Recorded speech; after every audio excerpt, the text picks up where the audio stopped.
everybody, and welcome back to Autumn Leigh at Home. I'm Autumn Leigh, and today we are going to be doing something that I've been wanting to do for a while, and that is use up a bag of frozen tomatoes that has been sitting in my freezer for ever since last summer. Last summer, I had a handful of tomato bushes in my backyard, and I don't want these to go to waste. So I'm gonna utilize what I have and pantry shop and use these tomatoes because they're fresh tomatoes that we grew here, that are Roma tomatoes. I wanna turn them into tomato soup.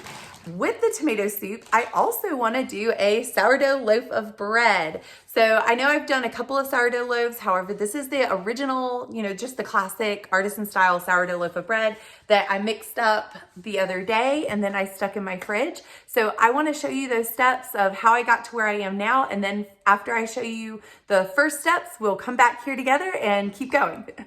This is my sourdough starter that was gifted to me this past Christmas, and I've been feeding it. It has been kept alive and fed and discarded since the 1700s, which is absolutely amazing. So we fed it the night before to be able to use it for this recipe. And a fed sourdough starter means that you discarded part of the sourdough starter and you added fresh flour and a little bit of water to make it, some people say pancake consistency. I would say a little bit thicker. Now, I do not pretend to be an expert on sourdough starters at all. This is something that, again, on this channel, we are learning together, we are practicing together, and I've been working with sourdough starters and sourdough for about a little over 2 years now, and this was probably the best recipe that I've used so far. The first 2 attempts at my sourdough making skills were absolutely appalling. The first one came out completely flat and didn't rise at all. The second one rose a little bit. My third try, I finally got it to rise and it looked great. This one, however, I had 0 problems with. So I will try to find the recipe and post it below. I believe it's actually from Ballerina Farm's sourdough recipe, and so I will look and see if I can find it and post it in the description. That way you guys can follow along. If you don't have a sourdough starter, that's fine. I will also post a recipe for a no-knead bread. It does need to rise, but no-knead bread that I can post in the description. That way you can also make a different loaf of bread that tastes wonderful as well. It's just not sourdough. So our first steps are to weigh out, which you saw a moment ago on this scale, the warm water as well as the sourdough starter. This recipe makes 2 loaves of artisan style sourdough bread, and it calls for 250 grams of fed active starter. And active means that once you feed it the night before with the fresh flour and fresh water to get it a little thicker than pancake batter consistency, you want to leave it and let it rise overnight, and you'll start seeing all kinds of bubbles throughout the jar. That's what you want to see. It's nice and fed and fluffy and risen. And then the next day, once it's done that, you want to use 250 grams of fed active sourdough starter, 735 grams of warm water, and that's what you just saw me mix a moment ago on the scale. I went ahead and mixed it up a little bit until it's like a milky consistency. And then I added my flour, which was 100 grams of flour, and 24 grams of salt will be added later on. So you can weigh out that, but separately I wouldn't go ahead and put it in. The first steps are to mix the water and starter until it's a milky consistency. Then you want to add all of your flour and mix for 2 to 3 minutes. Let it sit on the counter for 2 hours. After the 2 hours are up, you want to add your 24 grams of salt in and kind of pinch it in and massage it into the doughy consistency.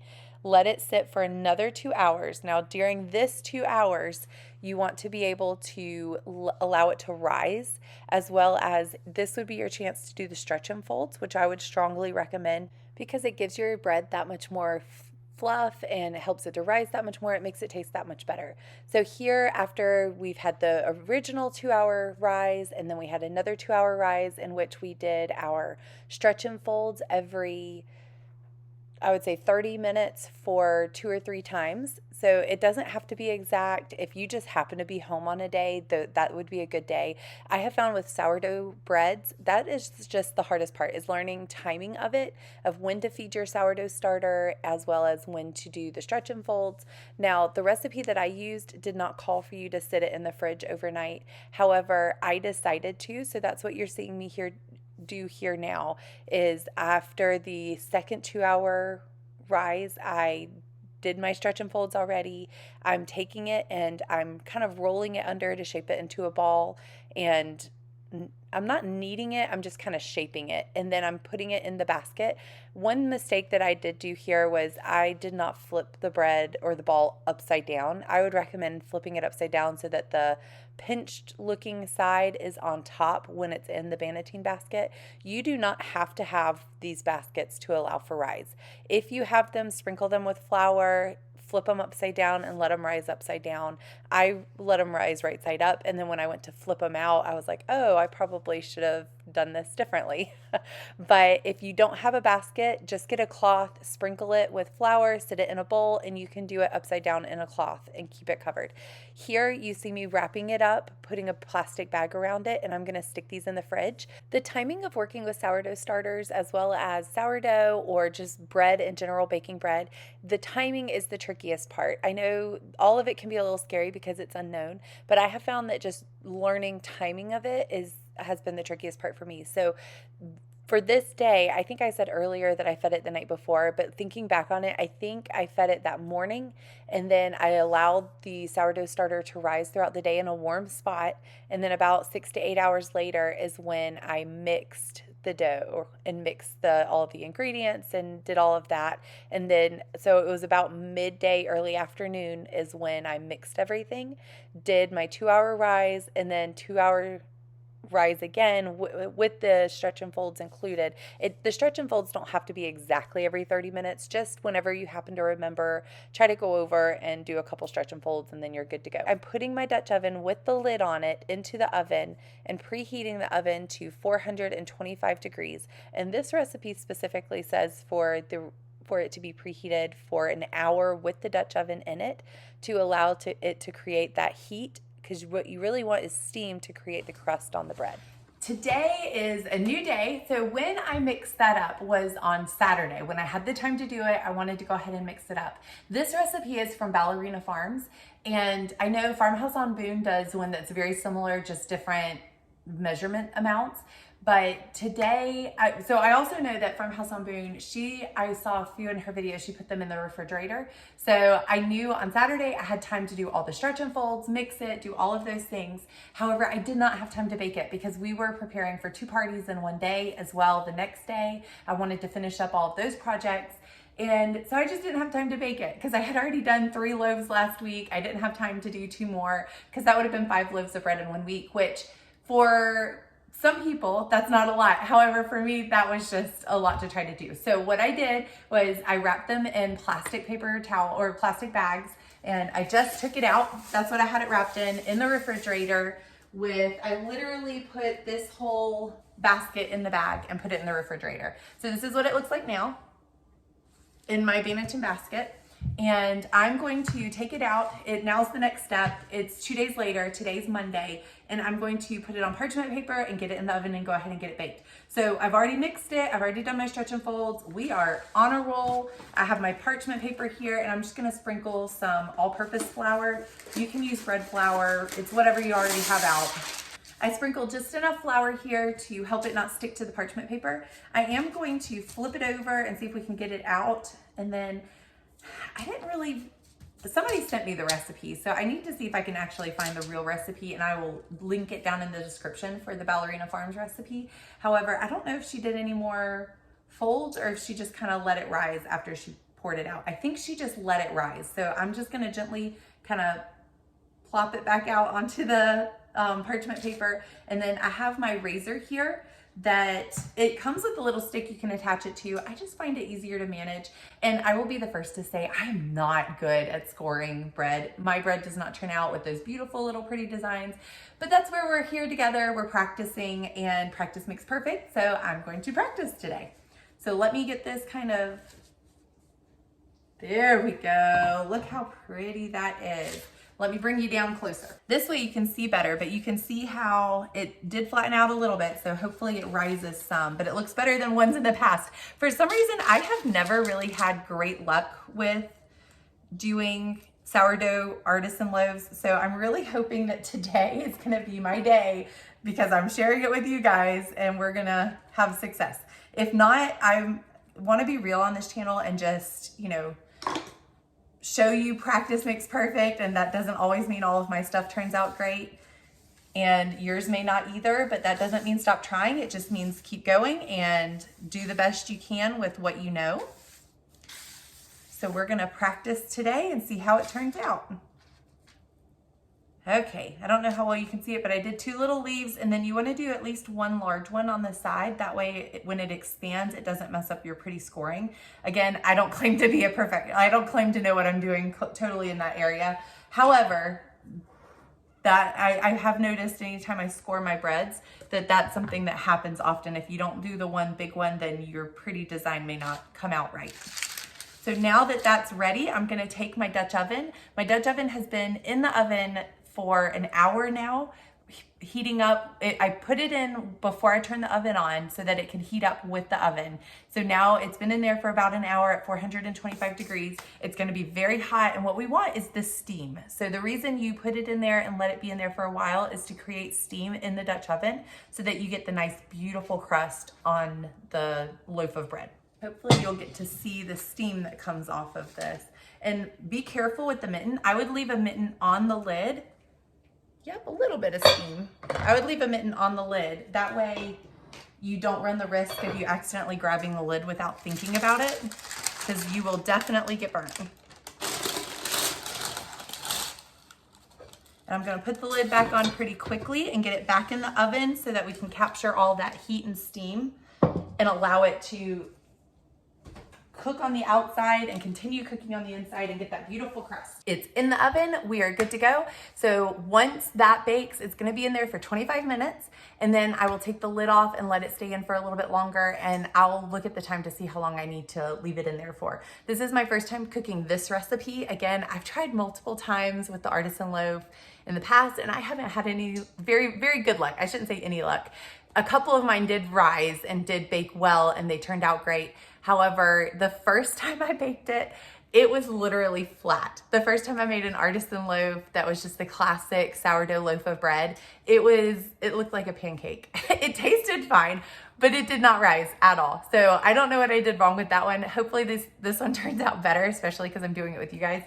But if it doesn't, I'll share my failures too. That way you guys can watch as well. We'll see how it turns out together. And in the meantime, I'm gonna let that bake. My tomatoes, I want to roast them, so I can't start those for the tomato soup until after my baking is done with the bread. So I'll come back with you guys later, and then we will roast the tomatoes to start creating them and turning them into tomato soup. And the bread, the sourdough loaf of bread, my hope is to turn it into garlic bread, and that would taste so good with the tomato soup. So I'm really excited about it because it's a rainy day. It would be perfect to have tomato soup with sourdough garlic bread. It would be fantastic. So I'll be back with you soon. The timer's now gone off, and I'm going to open it up. It's been, whoops, sorry, a little foggy. It's been 25 minutes. So I'm now gonna take the lid off and let it go for another 10 or 15. Oh, it looks so pretty. It actually rose this time. Hallelujah. Okay, so we're gonna put that back in for another, I'm gonna put 10 minutes, and then I'll check on it because I don't want it to get too dark. Oh, I went to, there we go. And then once that goes off, we are ready to check it again.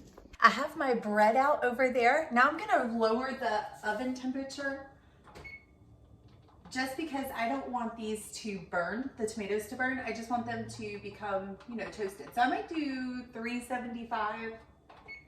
We'll see how that goes. If I need to turn it up to give them that roasted look, then I will. This is something that I've never done before. So again, I'm learning with you guys, and we'll see how it turns out. But I'm just gonna take these tomatoes and pour them into the roasting pan and stick them in the oven. And I may, if I can, if they've thawed enough, I may try to go ahead and core them now, but I'm not gonna worry about peeling them or taking the peels off. If I don't like the texture, then I'll worry about it next time. So we'll see if we like the texture of it with the peels on. These tomatoes are kind of small because they were towards the end of my garden. So you can kind of see that they're not really huge or that big, but I also didn't want to waste them because they're free tomatoes that I didn't have to buy from the store. And we eat tomato soup and grilled cheeses all the time, especially my kids love the homemade grilled cheeses that I'm making with that loaf of bread. So I'm really excited to now add homemade tomato soup to it and see how that turns out, and we'll go from there.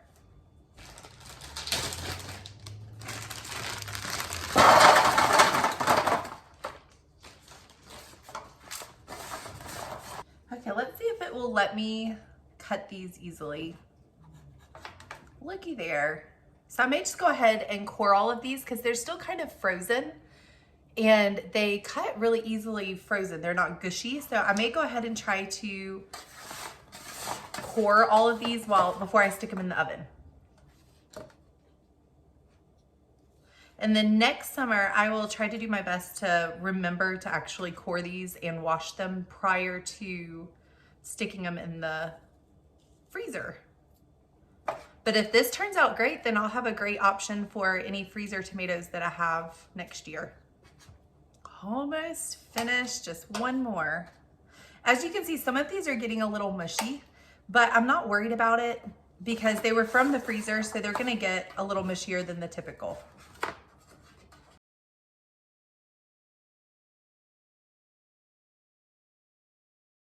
The timer just went off for my roasted tomatoes. I let them be in there for about 20 minutes at 375. I came to check on them. They weren't as toasted as I wanted them to be, so I let them go for another 10 minutes. So let's check to see what they look like now. Oh, that's perfect. I can see the juice in there. I don't know if y'all are gonna be able to see it because I don't want to tilt it out either, but you can see the juice in there as well. See all that steam? Those look pretty. You can see there's juice in there and they're nice, a little brown on top. And I wanna say, I could peel them very easily right now if I wanted to. However, I'm not so worried about that. This is gonna be dinner today and I'm not really ready to cook dinner quite yet. So I have plenty of time this evening to cook. So I'm not gonna rush it and try to get it done right this minute. However, I'm thankful that we got a big step finished. Our bread is done as well as our tomatoes. They're roasted. All I have to do now is put some butter in a pot and brown up our garlic as well as onion. And then I'm going to put this in the pot, let it all kind of cook down together, blend it up with a hand blender and add maybe a little bit of milk and some seasonings such as basil, that kind of thing. See how it tastes. And if we need to add more to this, we can. However, right now, I can smell the tomatoes. They smell fresh. It smells kind of like summertime, which is really neat. So I'm excited to see what this tastes like. But for now, I'm just gonna let these cool and we'll put them back in the pot with everything else later to cook down even more. So this is great. I'm excited to have this stuff finished.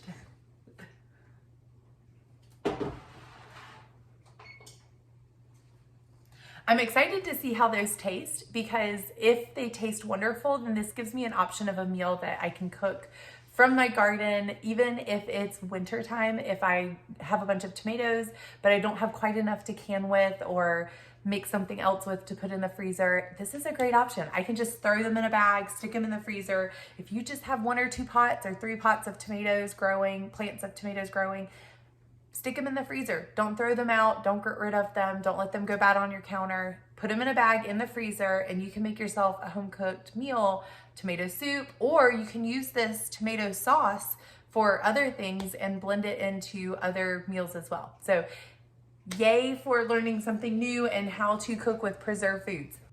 My tomatoes are roasted, my sourdough bread is cooked. Now it is time for me to get started on the tomato soup. And to do that, I'm putting half a stick of butter to a stick of butter in the bottom of a pot.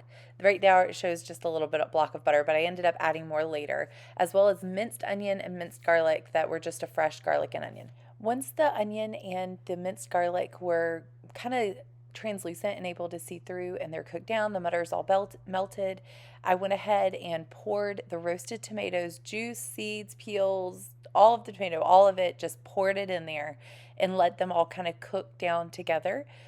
And these are already cooked, so really I didn't let them sit long. It was just long enough for me to pull out my hand mixer, and I was able to pull the hand mixer out and puree all of it together and add whatever seasonings I wanted. So to this, I decided just to add basil, and it was homemade basil, which tasted amazing. And it was so wonderful and refreshing to be able to know that not only did I grow these tomatoes, but I also grew the basil. So a lot of this meal was from my garden, and other than buying the plants or seeds that I needed for these plants or to grow, it was pretty much a free meal, which was also wonderful to think.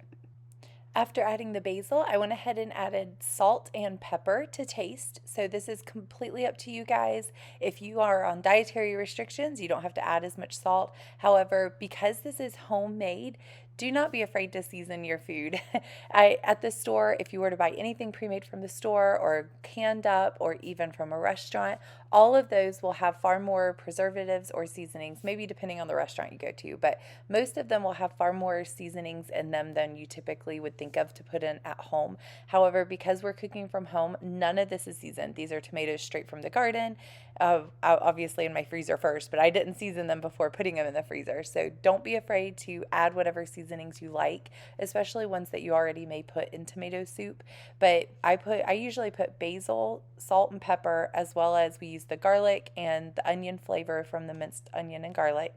And then on top of that, I do usually add milk. Now, if you have heavy whipping cream, I would recommend adding that, a little bit of that, to make it a little bit more of a creamy texture. But I did not have that on this day. I just had milk, whole milk, so I used that instead. Now that all the ingredients are added, our tomato soup is still pretty chunky because we haven't pureed it yet. And so I got my handheld blender and I'm giving it a good mixing, trying to get it all pureed up until it's nice and smooth. Now it is going to be a little bit thicker because we had the peels and the seeds in there. However, I'm doing the voiceover after we had eaten this dinner, and I can tell you that not one of my kids noticed it, nor did I. So that saved us one step, not having to worry about that. And our tomato soup is nice and smooth after pureeing it. I finally got to cut into my sourdough loaf of bread that definitely rose. It looked beautiful. My scoring could still use a little bit of help, but once I cut into it, you can see all of those beautiful little holes and bubbles that are in the bread, and that's what you want to see, as well as when you squeeze it, you want to be able to see it bounce back and retain shape for how it is before you squeeze it. And that thankfully is what we had. See how pretty it is? I got so excited because again, have not been very successful with the artisan style sourdough. I have baked plenty of French loaves that are sourdough. All of those turned out great as long as I let them rise long enough. This is the first time that I had a very successful sourdough artisan loaf. So it turned out beautiful, and we are going to cut it into thin slices. And then because it's so big, I cut the thin slices into halves.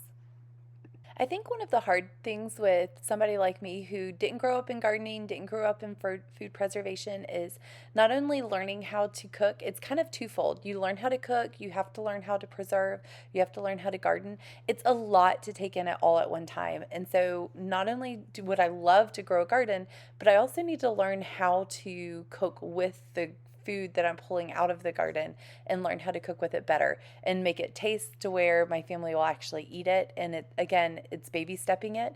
If I try to think about it all at one time, I get overwhelmed. I'm sure many of you out there probably feel the same way, that didn't grow up around this but would love to learn it. Just do one thing at a time, learn one step at a time, and every little thing that you add, you'll look back and say, oh my goodness, this has gotten so much easier. So I just want to be that voice that encourages you guys that I didn't grow up around this. If you didn't either, feel free to join me on this journey. We can learn together. For those of you that have grown up around this, please stick around and definitely give us all of your tips and tricks for gardening, for cooking with the preserved food. Again, this is all stuff that can be overwhelming for new beginners that didn't grow up in it. I definitely added too much Parmesan cheese to this mixture. However, it still tasted fantastic. It wasn't a problem. The cheese melted down. But what you see here is my mixture that I'm going to spread on the sourdough bread after I have cut it. I cut the bread and I've cut it into pieces that I can then either leave open face or close into a sandwich, like grilled cheese sandwich. But this is melted down butter in the microwave with garlic, salt, Italian seasoning, and Parmesan to taste. So however much of either of those seasonings that you want to put, there's no exact recipe for it. You just kind of mix it all up into the garlic or into the melted butter. And then you're going to slowly spread it over the sourdough bread that has now been cut up into slices. And you can again leave this open face after you spread this butter on and put the cheese on, or you can close them into a sandwich. I decided to leave them open face just because it goes a little bit further if you have many mouths to feed, and that way you're filling up people with both things and the tomato soup as well, not just 2 loaves of bread or 2 slices of bread.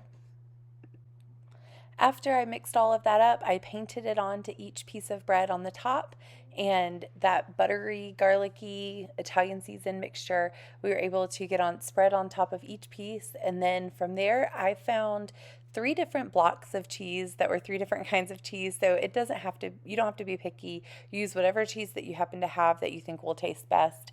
But I happen to have 3 blocks of random pieces of cheese from other food cooking projects that I've done recently, and I didn't want them to go bad. So I just shredded up all those 3 different types of cheese and put them in one big pile and mixed it all up and then sprinkled it on the very top of each piece. And it turned out fantastic. Once you sprinkle it on, all you have to do from there is stick it in the oven. I put it on low broil and let it just get nice and melted and ooey gooey goodness, and toast it on top, and you'll have a good cheese. Now you can leave these open faced like I did, or you can close them into a grilled cheese sandwich like you would typically find. However, because I had many mouths to feed, I decided to leave them open faced, and that way everybody got a good amount of cheese and bread and all of the yummy goodness. It is the end of the day and I am almost done cleaning up. I just got to finish a little bit of that. However, we had a wonderful dinner and we were able to use a frozen bag of tomatoes from my garden last year and turn them into a wonderful dinner with tomato soup and homemade sourdough bread that turned into garlic bread, which is phenomenal. All of the kids loved it. Some of them had seconds and thirds, so it was a very successful day. Also, good to note that 1 gallon size bag of Roma tomatoes that are frozen in the freezer makes 1 good pot of tomato soup for my family. So that's good to know that that's about the amount that we would need to do in the future as well. And it makes me feel so good to know that my kids also helped me grow those tomatoes, that we grew them together, and now we were able to eat them as a dinner. And how much did that dinner cost me? Zero. That dinner cost me zero, because other than buying the plants, I guess we bought the plants, but it produced a lot of tomatoes. And throughout the season, we were able to just throw some in the bag when I felt like I had too many on the counter. I just threw some in the freezer bag so that they wouldn't go bad. And turns out I got a free meal out of it. So I'm really thankful. And it was a healthy meal other than the butter. I guess the butter wasn't really quite that healthy, but we also used homegrown basil. So all of the above, I'm so thankful for it. And I'm thankful that you guys spent your time with me today. Thank you so much for joining me here at Autumn Leigh at Home. Please like, subscribe, and share. And I hope to see you guys next time.